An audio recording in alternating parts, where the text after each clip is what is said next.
બનાસકાંઠા જિલ્લાના પાલનપુર તાલુકાના સામઢી ગામનો પરિવાર એકના ડબલમાં લૂંટાયો. 27.50 લાખની રોકડ અને દાગીના મળી ધુતારાએ એકના ડબલની લાલચ આપી કરી હતી છેતરપિંડી. તેરા તુજકો અર્પણ અભિયાન અંતર્ગત જિલ્લા પોલીસ વડાની ઉપસ્થિતિમાં સોના ચાંદીના દાગીના સહિત 27.50 લાખનો મુદ્દામાલ પરિવારને સુપ્રત કરાયો. પરિવારને એકના ડબલ આપવાની લાલચ આપી 27.50 લાખ ખંખેરી આરોપી થયા હતા ફરાર. પરિવાર પાસેથી લૂંટારાએ 1500 ફોનપે લેતા પોલીસ રાજસ્થાનમાં આરોપી સુધી પહોંચી.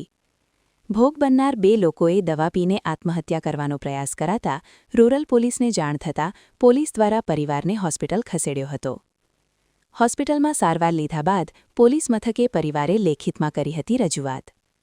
લેખિત રજૂઆતના આધારે પોલીસ દ્વારા આરોપીઓને પકડવાના ચક્રો ગતિમાન હાથ ધર્યા હતા.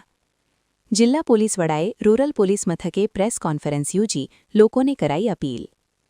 જિલ્લા પોલીસ વડાએ ડીસા રૂરલ પોલીસ સ્ટેશનના પીઆઈ વીએમ ચૌધરી સહિત કામગીરી કરનાર પોલીસ સ્ટાફને અભિનંદન પાઠવ્યા. અહેવાલ મહાવીર શાહ, ડીસા, બનાસકાંઠા.